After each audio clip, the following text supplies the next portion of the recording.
Hey everyone, welcome. Get comfortable, and let's get into tonight's Reddit stories. A woman's brother brings home his tragic widowed fiancée, whose husband supposedly died young from a rare heart condition. 2 years later, a random Venmo payment and a little Googling turn up a wedding photo, and a very alive, dead husband with a whole new family. Now the sister who uncovered everything has to decide: stay quiet, confront the fiancé, or blow up the engagement. My brother's widowed fiancé's dead husband is not dead. This is so fucking ridiculous. I don't even know where to start. For as long as I can remember, my brother has been the golden boy and I've been the fuck up. I was obviously an accident. I had some difficulties in school, and by the time I came around, my parents were peaking in their careers and way too busy for me. So my brother was also too old to really hang out with me. About 2 years ago, Golden Boy introduced us to his girlfriend, Sarah. Obviously not her real name. She's beautiful, tall, and tragic. Exactly my brother's type. Sarah said she was previously married, but her husband suddenly died from a rare heart condition. Basically, he just dropped dead at like 28 or 29. After that, she left her home state, went no contact with her family and old friends. My brother says they were harmful during her grief journey. Moved across the country and reinvented herself. This was about 4 years ago. Right away, I did not like her. She seemed fake. It was just a vibe thing I couldn't really put into words. But it didn't matter. My parents loved Sarah. Like, from the moment they met her, they started including her in family vacations, birthday dinners, everything. Within a few months, my mom was saying stuff like, "I think she's the one for your brother. Sarah has no social media. She has a super unusual last name. And over the past 2 years, I've Googled her from time to time. Some recent stuff comes up, like things related to her job, but absolutely nothing from before her move, and nothing about her husband. Nothing. And she's cagey and weird about him. If you ask anything about what he was like or his name, she gets teary, and then Goldie jumps in to shut it down. They got engaged a few months ago, so every conversation right now is about wedding planning. Sarah has very few friends, none from her past life, so I'm in the bridal party with some of their mutual friends. We went bridesmaid dress shopping a few weeks ago, and when I went to Venmo her the payment for my dress, I suddenly thought, I wonder how far back this goes? Pretty fucking far, it turns out. Mostly payments between her and my brother, and then stuff like hairstylists and nail artists. But I saw one Venmo from a guy that looked like it was for living expenses. When I Googled him, I found his Instagram. And on his Instagram, I found a wedding photo from 2017. And in that wedding photo, he was the groom, and Sarah was the bride. And that dude is still alive. Like, very alive. He posted 3 days ago. He's remarried with kids. Once I found his account, I found her siblings, her old maiden name, and her whole old life. So now I don't know what to do. Part of me is like, maybe the relationship ended badly and that's why she goes around saying he's dead. Part of me is like, maybe she's in witness protection or something. Though if she is, she's screwed because I eventually found her. Part of me is like, do I need to tell my brother? Do I tell her? Like, pull her aside and be like, hey sis, what's up? I screenshotted everything so I have proof. I just don't know if I should sit on it or tell someone. Reddit had a lot to say about this one. One of the top responses said your brother deserves to know, but you might not want your name attached to this bombshell. They suggested something like an anonymous email with the screenshots, because from the way you describe your family dynamic, it doesn't sound like your brother would automatically believe you. And once this blows up, it's almost guaranteed to get messy, and you have to decide how much you want to be directly involved in that. Another highly upvoted comment threw out a darker twist. What if your brother already knows she isn't actually a widow, and he's helping maintain the lie? Maybe because your parents would be a lot less enthusiastic about a divorced woman than a tragic widow. In that scenario, you wouldn't just be exposing her, you'd be exposing him too. Then there was a long comment taking a different angle. They said, look, it's entirely possible your brother knows the full story, and the dead husband narrative is just what she tells extended family to avoid dragging everyone through a painful or even dangerous past. Maybe the ex was abusive, maybe there are restraining orders or legal issues, and she doesn't want to relive it or explain it to people she barely knows. That commenter also pushed back on your motives a bit. They asked why this matters so much to you. Your brother seems happy, the ex is out of her life whether he's dead or not, and your relationship with your family already sounds strained. They warned that if you expose her and it turns out there's some tragic or complicated backstory, you'll look like the jealous, vindictive younger sibling who went digging to blow up your brother's relationship. Their point wasn't that this is definitely what's happening, but that you should think very carefully about the potential fallout before you act. What would you do here? If you found out your sibling's widowed partner had a very alive ex and a whole hidden past, would you confront them, tell your sibling directly, send an anonymous tip, or stay out of it completely? Let me know your take in the comments, and if you enjoy these stories, don't forget to like, subscribe, and hit the bell so you don't miss the next one. Imagine moving across the country with your partner, planning to split everything 50-50, and then, months later, realizing you've been carrying it all by yourself while he keeps saying, "I'll let you know when I hear something." What do you even do when the betrayal isn't just about money, but about months of quiet lies? Stick around, because this story goes way beyond just an unpaid bill. I, a 27-year-old woman, lost all respect for my partner, a 29-year-old guy. We moved across the country in April, and the plan was that we were going to do everything 50-50. He'd lost his job, filed for unemployment, and told me he was approved. But now it's December, and I've been doing all of this on my own.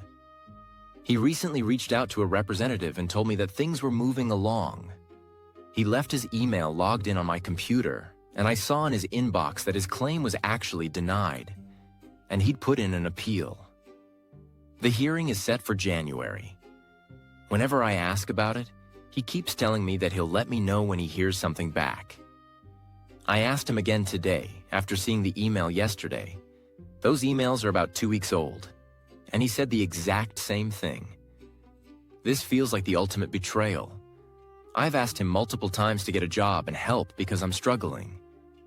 And he won't. I'm locked into a lease, all the bills are in my name. I feel so defeated, and I never want to date again. I love him, and I want so badly for this to work, but I can't see how it will. How do I bring this up, if at all? What can I say or do to prevent myself from continuing to be taken advantage of? Can I repair this? Any advice or input would be appreciated. Update. Thank you to the people who reached out and gave me kind words. And thank you to everyone who gave their opinion and advice. It has helped me not feel crazy in all of this. So, to clarify and elaborate a few things for those who've asked. When we moved, I paid for everything out of pocket. Even though we signed the lease together, I am the primary leaseholder. But that doesn't give me grounds to evict. When he lost his job, I told him that I would support us. But this was also under the pretense that his unemployment would come in, would end in October, and then he would get another job. At multiple points during the 8 months, I said that I was struggling. He responded that unemployment would come in soon.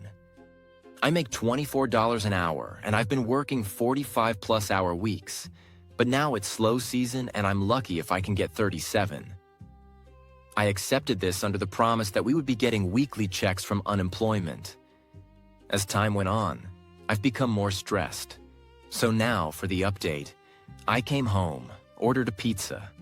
We ate, and I asked him why he didn't tell me about the unemployment appeal and why he lied to me by saying he hadn't heard anything.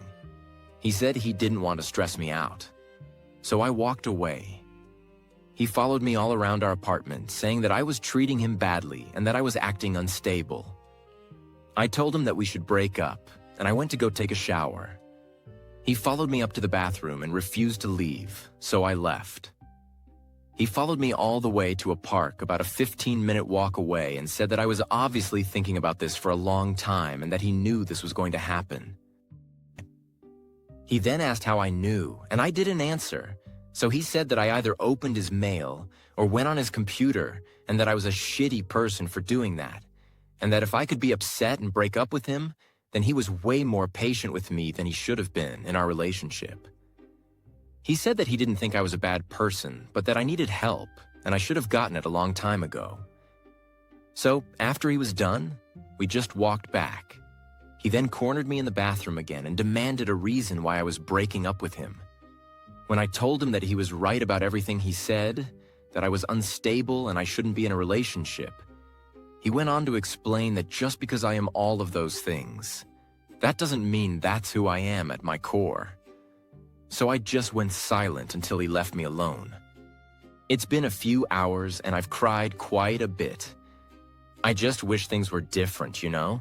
It's like someone here said, I am in love with the fantasy and the promises, not what is actually in front of me. And to the Redditor who implied I was shallow because I didn't stick it out, I would have if he had just said he was sorry for lying to me. The top comments really focused on his honesty and effort. A lot of people pointed out that this all started with a cross-country move that she paid for, and that a partner with self-respect would at least be actively looking for any kind of work instead of relying on promises of unemployment. They felt the lying about the claim and appeal wasn't a small slip, but a long-term pattern of dishonesty. Several commenters said there's no reason he couldn't pick up a job at a big box store, a hardware store, a supermarket, anything to contribute, and that sitting around waiting for benefits while she works 45-hour weeks is not acceptable. Others told her bluntly that she's already effectively on her own. She's paying for everything while he benefits, and that's dead weight. They warned that as long as she keeps carrying him, he has no incentive to change. Many also challenged the idea that he loves her in the way she loves him, saying his behavior shows how much he truly values her, not through words or promises, but through what he's actually doing or not doing. What do you think about this situation? Is there any way to come back from months of financial strain and repeated lies? Or is this the kind of breach that ends a relationship for good? Let me know your thoughts in the comments below, and if you've ever been in a similar spot, share your story. Don't forget to like, subscribe, and hit the bell if you want more Reddit relationship stories like this one.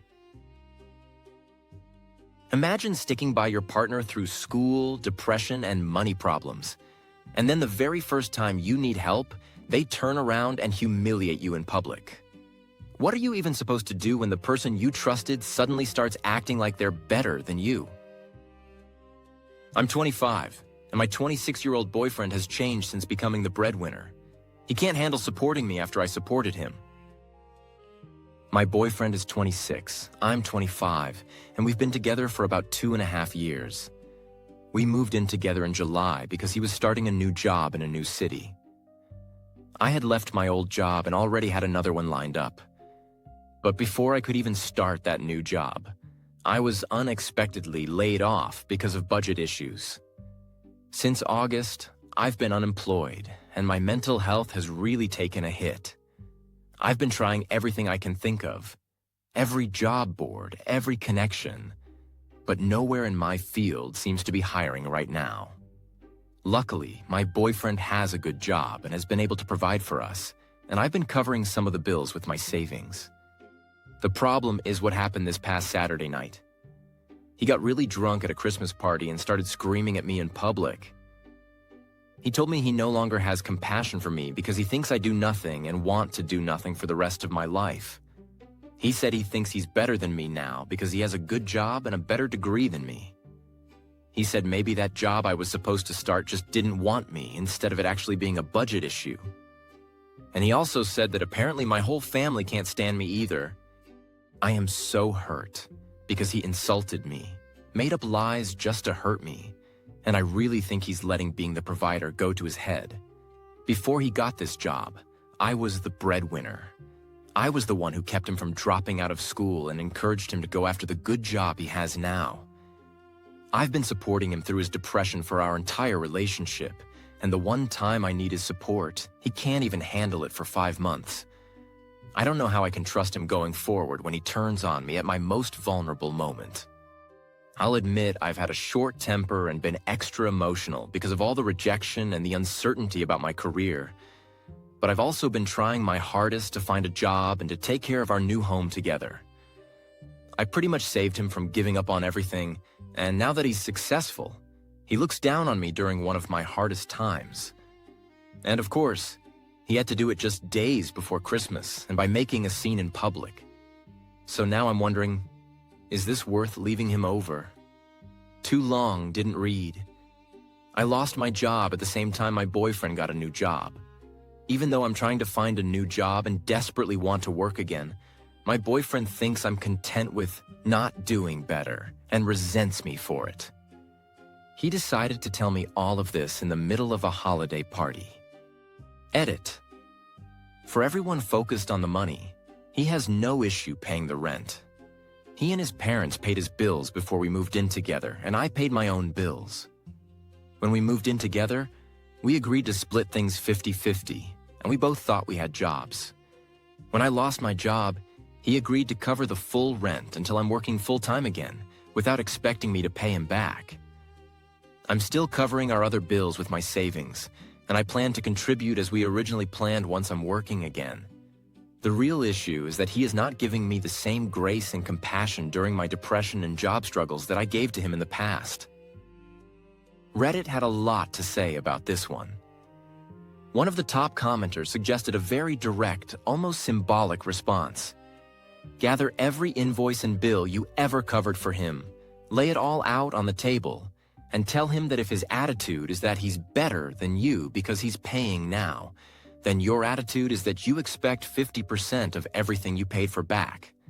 Their point wasn't really about the money, but about showing him how much you've already invested and how unfair it is for him to act like you've contributed nothing. They also warned that a partner who screams at you in public like that is waving a huge red flag, and that this kind of behavior can escalate. Another commenter kept it simple. You can leave a relationship at any time, for any reason, especially when your partner is treating you badly. You don't need some massive justification to decide you're done being disrespected. Someone else focused on the bigger pattern. They said it sounds like he's letting his mask slip now that he feels like he has control. If he's willing to disrespect you loudly in front of other people, there's a real risk that he'll be even worse when no one else is around. They pointed out that love doesn't disappear just because things aren't going perfectly, and that you shouldn't have to prove your worth to your partner. Instead, you need to value yourself and decide whether this is really the kind of behavior you're willing to live with long term. What do you think about this situation? Is this a one-time drunken outburst that could be worked through? Or did he show his true colors the moment he became the breadwinner? If you were in her shoes, would you stay and try to fix things? Or would this be your sign to walk away? Let me know your thoughts in the comments, and if you enjoy these stories, don't forget to like and subscribe for more. A burnt-out dad is about to head into couples therapy that he never even asked for. He's terrified the whole session is just going to turn into another place where more is demanded from him when he already feels like he has nothing left. Standing on the edge of resentment, exhaustion, and even thoughts of divorce, he's wondering how he's supposed to show up without completely falling apart. Burnt out dad, 42-year-old guy, heading into couples therapy with my 41-year-old wife that I didn't ask for. How do I show up without falling apart? I'm a 42-year-old guy, married to a 41-year-old woman, and we've got 2 kids. One is 7 months old and the other is 2.5. My wife recently booked us a couples therapy session for communication issues. I agreed to go, but honestly, I'm really dreading it. We don't fight a lot, but when we do, it tends to spiral. It turns into resentment and drags up old stuff from 10 to 15 years ago. Money is tight, intimacy is low, and we're both exhausted. My wife has been unemployed for about a year. I work a high-pressure, extremely competitive job, about 55 hours a week, and changing jobs would mostly just feel like changing seats on the Titanic. I handle most of the finances and all the house admin, at least half of the cleaning, and I intentionally take on a big share of childcare. Lunches, diapers, laundry, bedtimes, activities. Because being a present, involved dad and modeling equality in the relationship really matters to me. I'm very involved at home, but I'm completely burned out. My wife does some of the cleaning, all the groceries, most of the cooking, and her 40 to 60% share of the kids' care. What scares me is going into therapy already at my limit and being told I need to do more or just show up differently when I honestly don't have anything left to give. I want a healthy marriage and I'm willing to listen, but right now I'm exhausted, emotional, and afraid this is just going to turn into a list of grievances. I was really hoping for some breathing room over the holidays. Instead, I feel suffocatingly overwhelmed. I'm having some pretty dark thoughts, and I feel shut down. I'm between therapists myself, but I've never found individual therapy very useful. If the therapist asks, "Why are you here?" I don't even know how to answer, because this wasn't my idea, and I really struggle to articulate my thoughts when I'm overwhelmed. There's also a part of me that thinks divorce would be easier, even though I couldn't stand being apart from my kids. On top of that, I'm having this huge internal adult temper tantrum about the whole thing, and that's not how I want to show up to this meeting today. For those who've been there, first, is it okay to say up front that I'm burned out and afraid of being asked to do more?